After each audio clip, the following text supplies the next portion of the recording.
Hello, BookTube, and welcome back to Epic Comic Book Wednesdays. This is a world's finest collaboration between myself and Michael K Vaughan, where we combine the forces of stately Vaughan Manor and Hyde Cottage to talk about the comic books on which we have wasted our youths. And for the first time in a good long while, we are not talking about world's finest. For once, we are not talking about Batman and Superman. Instead, we have moved back to Epic Collections, which was the origin of this whole Megillah. Was that Michael K Vaughan was on his channel was innocently planning to do a tour of all of his epic comic book collections, which are full-color Marvel reprint paperbacks that they do of their vast back catalog. Only unlike the Marvel Masterwork series, which is also full-color reprints that they're doing, the epic collections don't go straight in chronological order. Marvel Masterworks are slowly reprinting everything in chronological order that Marvel ever did. The Epic collections are free to bounce around. And they even advertised that fact when the run was first starting by giving it non-contiguous numbering. As a sort of a feint to the totally fictitious idea that they've got it all mapped out. They know exactly what they're doing. They of course don't. But the Epic collections are good value for the money. You get a nice big fat volume for $40. And they can bounce around. They're not chained to chronology, so they can bounce around to favorite storylines, favorite eras, that sort of thing. Doesn't really explain why the Epic Collection line has reprinted so many turkeys, but I guess it takes all types.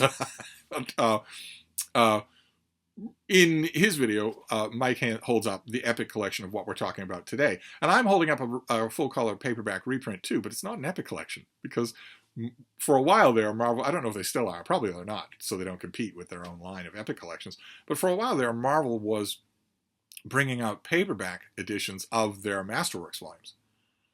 So you'd get a Masterworks volume for $75 new at your comic book shop in hardcover, and then down the line you'd get a paperback or two reprinting the contents of that volume. And I got the paperback for the thing we're talking about today, which is The Coming of Galactus, If This Be Doomsday. This is the paperback Marvel Masterworks of the great Fantastic Four run where Jack Kirby, the writer of the book, decided, well, we've got a team of superpowered heroes here who are friends and family. They're not strangers coming together like the Avengers, which Jack Kirby also invented. He thought, well, what if they've had many opponents? They have many opponents in this volume, including the Frightful Four, kind of a quartet of super villains that fight the Fantastic Four from time to time, and that I always thought was funny. I always think that the Frightful Four are funny because the ongoing, unplanned gag of the Frightful Four is that they have a hard time making a fourth. They have a hard time coming up with a fourth member. It's the Wingless Wizard, who we never really learn his name in these early issues. It's decades before we learn that he has a name. But he seems to be a scientific genius on the level of Reed Richards. He creates things that Reed Richards can't create. I assume that anyway, because if Richards could create them, wouldn't he arm the team with them? But you've got the Wingless Wizard, who's this, techno genius. You've got a character who appeared originally in a spin-off, in a backup feature called Paste Pot Pete, who had super adhesive paste guns. He could squirt paste at you and then rob things while you were incapacitated. He rebranded himself as the Trapster. He seems still partial to paste guns. And also the Sandman, who's a character you may be familiar with from the Spider-Man movie, where it was a character who can he can transform his body into his body is kind of sentient sand. So he can be just grains in the wind, or he can be as hard as, gypsum, and just so that you can run up against him like a brick wall. And originally the fourth member of the Frightful Four was Madame Medusa, who had a mask and their standard purple costume, but her hair was enormous and it could move on its own, and she could strike people with it, whip people with it, lift huge weights with it, that sort of thing. But in the issues that are reprinted in this volume, we learn the backstory of Madame Medusa. We learn that she's a member of a hidden race of super beings called the Inhumans. And she has a change of heart and leaves the Frightful Four. That keeps happening to them. Every time they get a fourth member, the fourth member has a change of heart and leaves them. They can't manage to recruit that one fourth member who will stick. But So we've had this quartet of heroes, and they've been fighting these villains, and it's all really good stuff. Boy, oh boy, Kirby really could plot a great story. When he wasn't drawing them, he also inks. He uses the pen name of Artie Simic, but he's really inking himself. And if there was a problem in the old Fifth Avenue office buildings in Manhattan, he was a really good hand at fixing elevators too. There was a maintenance crew that the Marvel bullpen was told they should call if there's a problem with the elevator. But they just got Jack Kirby to do it as well. He also refilled the water coolers.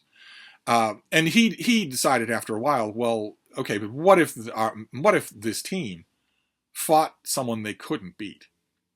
What would happen if that was true? If they fought someone they couldn't beat, if they fought God, basically, so that they could not win, not with wit, not with the thing's strength, not with anything like that.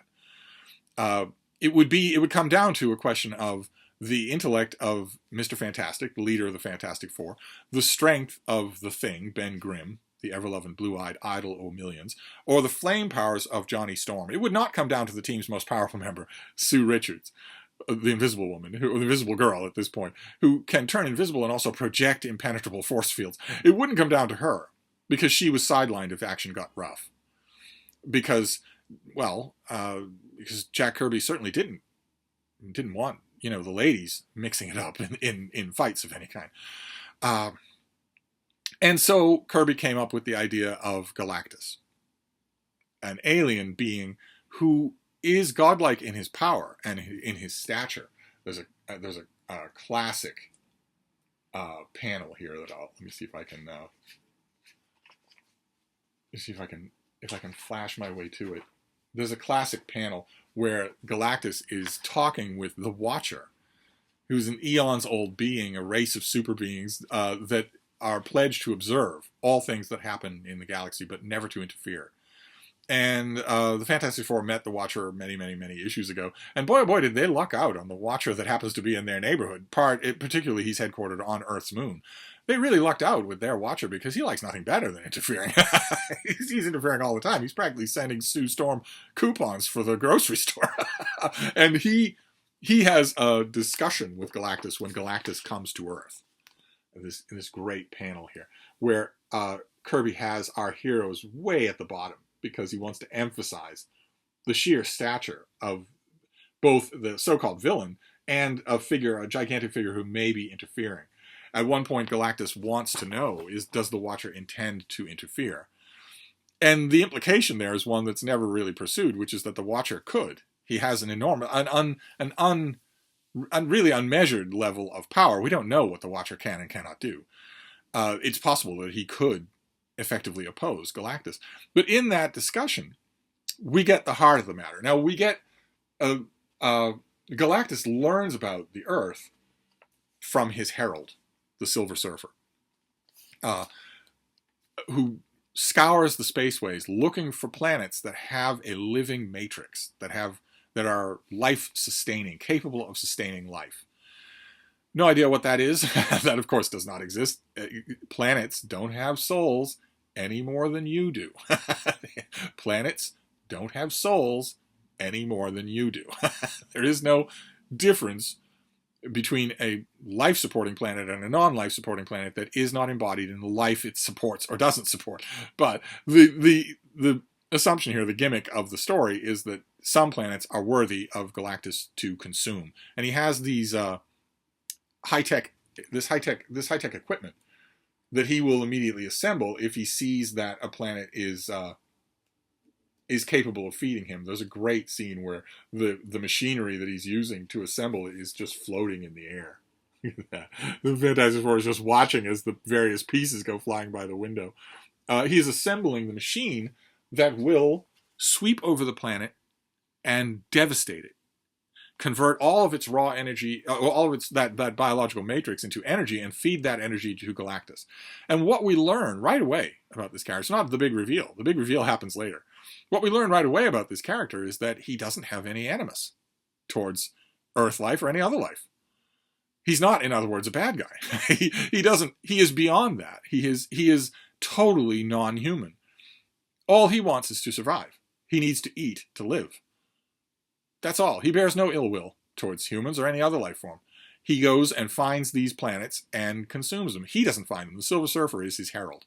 and goes looking for planets with the right biological matrix. And once he finds one, he summons Galactus. And then Galactus arrives, and we have a great arrival scene here where that happens. Just fantastic. Right before he talks with the Watcher, we get his ship. This was a thing that it was Kirby's idea. He originally came up with the idea to superimpose some of his artwork over photos. And this happened. Marvel did this a few times. And even DC Comics, their distinguished competition, started glomming onto this thing. It isn't, as far as I know, done anymore. But then again, what is done anymore? Today's comic book artists let the machinery do everything. They let the computer programmers that they're using do everything.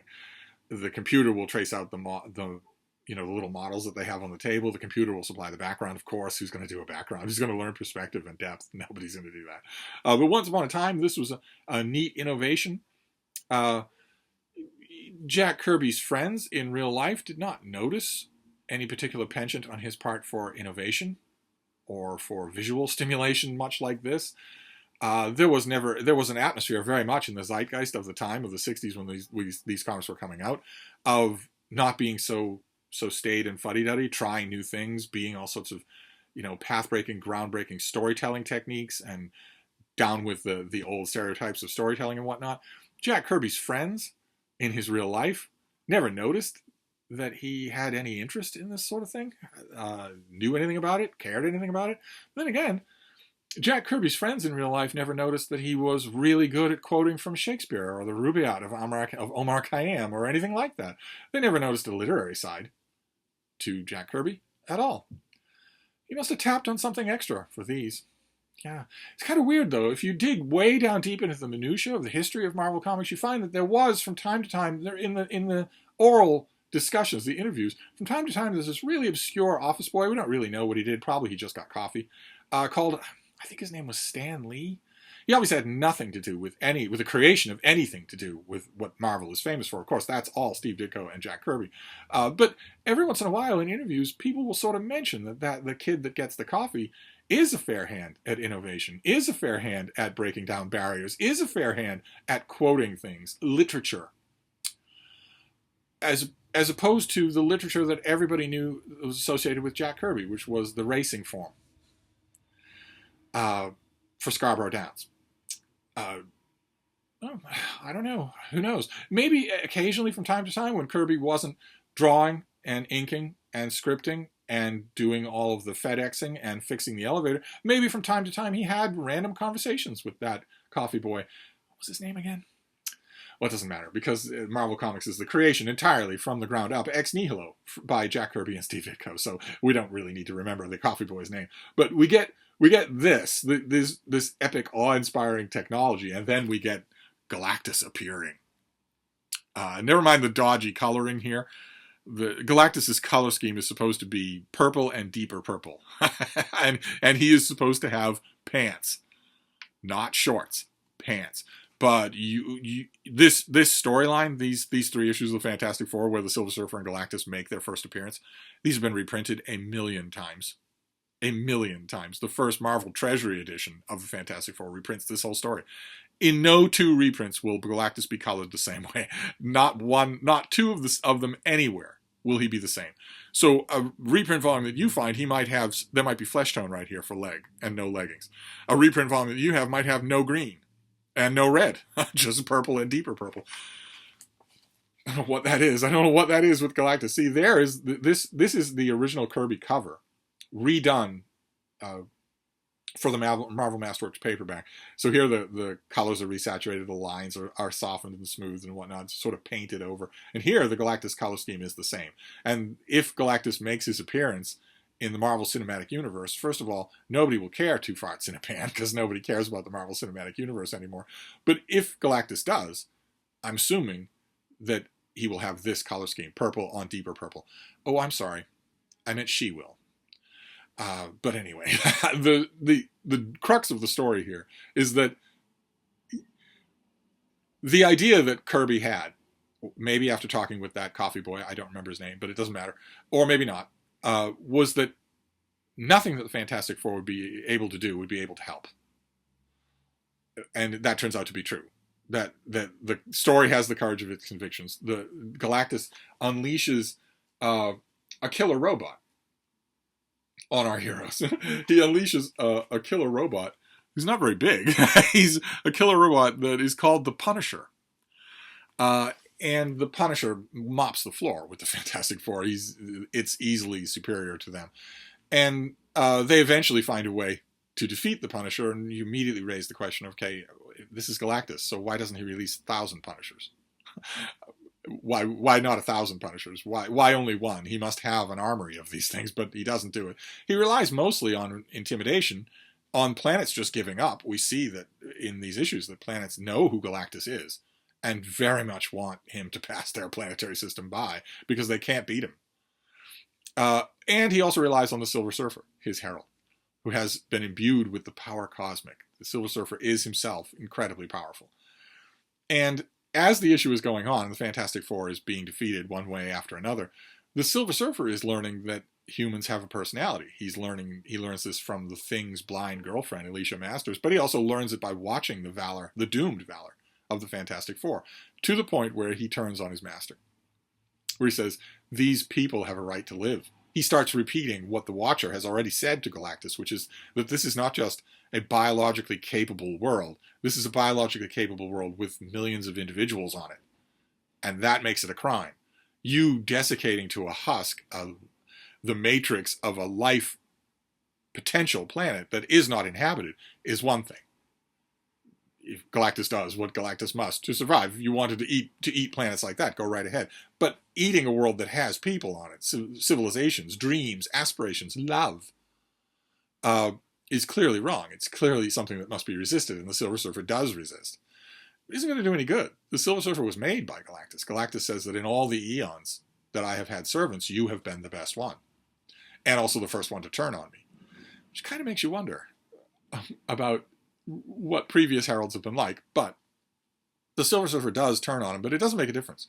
Not all the Fantastic Four and not all the power of the Silver Surfer is even a whisker to Galactus. What has to happen at the end is that the Watcher has to help them. He sends the Human Torch across the vastness of the galaxy. He sends the Human Torch all kinds of places in order to get a particular item. A classic a classic Jack Kirby MacGuffin. Classic. This one is called the Ultimate Nullifier. It's not a very big thing. It's tiny. Reed Richards holds it up to Galactus, and Galactus is like, whoa! He turns to the Watcher. He knows immediately who's done this and says, you dare to do this. You give the Ultimate Nullifier to these monstrous little barbarians. How dare you? But it doesn't matter. The bluff is enough. Galactus gives his word that he will not interfere, that he will not attack Earth. And the Watcher says, do as he says, mortal. The promise of Galactus is living truth itself. His word can never be questioned. Which really raises some questions about all the future times that Galactus attacks Earth. But for now, Galactus takes the Ultimate Nullifier, so he has it now. No one else can use it against him. He has it in his hot little purple hand there. But there's one more thing to take care of, and that is to strand the Silver Surfer on Earth. Great visual there by Jack Kirby. What else do you expect from Jack Kirby, who at this time was also managing the Mets? Little known fact. Galactus banishes the Silver Surfer to Earth, so he's stuck there, and as a price for helping humans.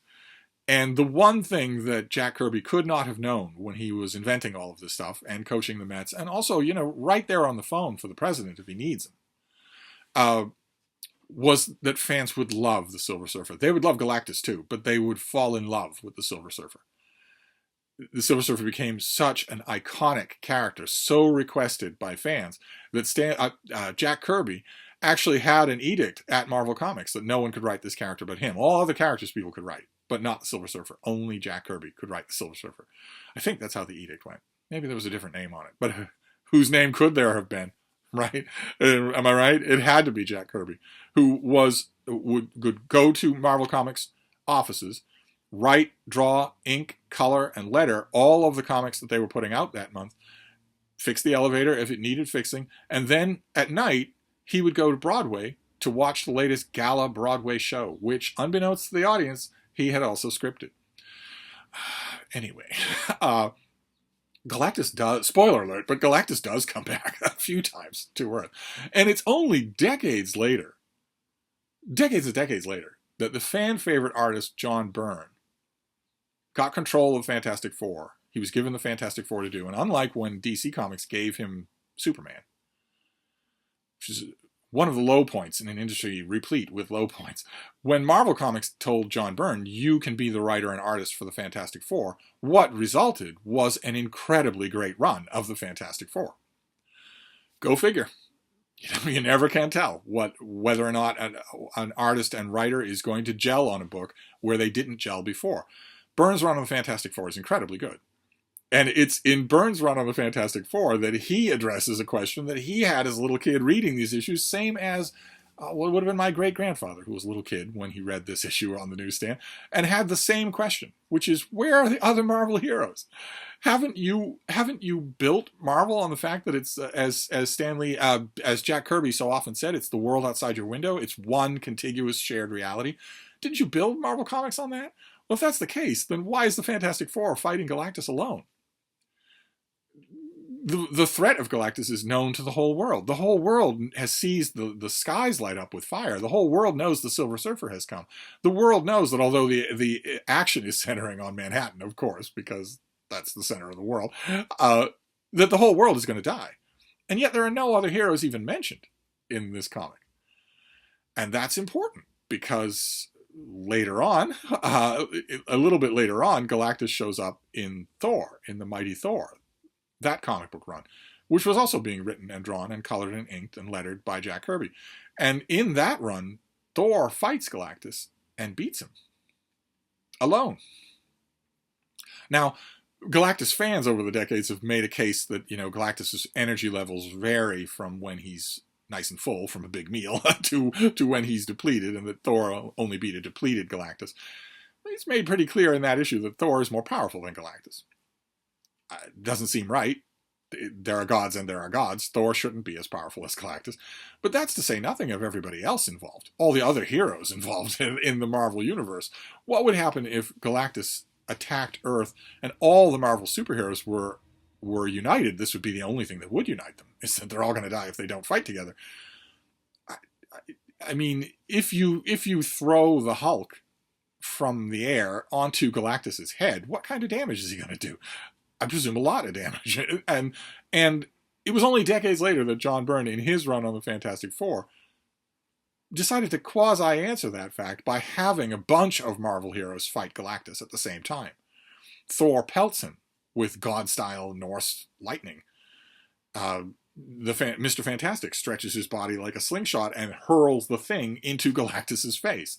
Effective fighting. Galactus doesn't appear to have any Punishers at the time, and the Punisher, the gun-toting vigilante, does not partake of the battle, nor do any of the weaker heroes. Daredevil and Spider-Man, they just have to sit it out. They know they're not in a league to even do anything. And maybe most tellingly of all, Doctor Strange shows up and uses the mystic arts, which Galactus does not know. He does not understand the mystic. He's not a sorcerer. Galactus uses the mystic arts to show Galactus the images of all the beings whose lives he has taken over the millions and billions of years that he has been destroying planets.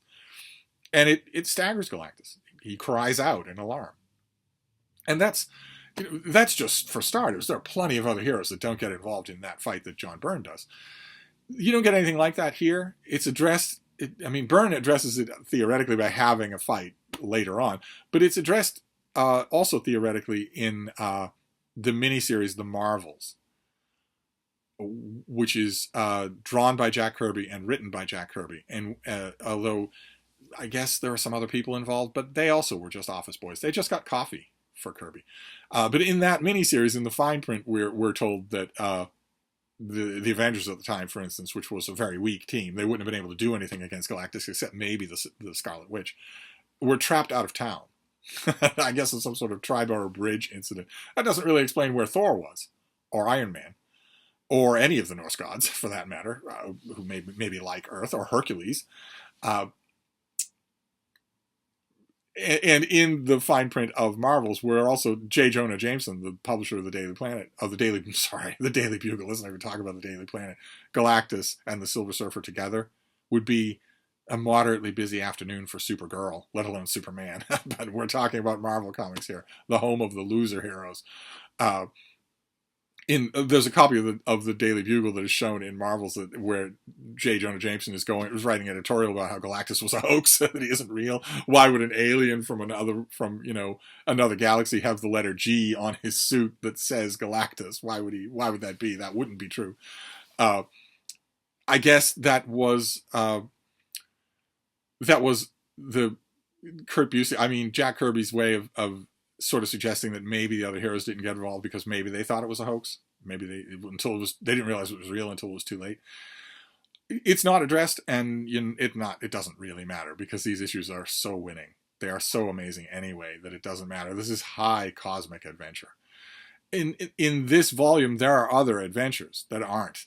The fights with the Frightful Four are always the opposite of cosmic. They are always very much two Yancey street gangs just facing off against each other. It's always very much has that feeling. And there's also This Man, This Monster, which the comic bros love. They just love that issue to distraction. I've never really seen why. I have my theories, but the centerpiece of any reprint run, whether it's Marvel Masterworks in paperback or in hardcover or the Epic collection. I didn't get the Epic collection of this because I already have these volumes. I have this one and the other one. So it's, that is the content of an Epic collection minus, well, I was going to say minus annuals, but the annual is in these two. Annual number 3 is in these 2 volumes. But I didn't get the Epic collection. But whenever you do a collection, a reprint of Fantastic Four, and you are anywhere near this vicinity, this storyline, these 3 issues, the Coming of Galactus and the Silver Surfer, is always going to be the centerpiece.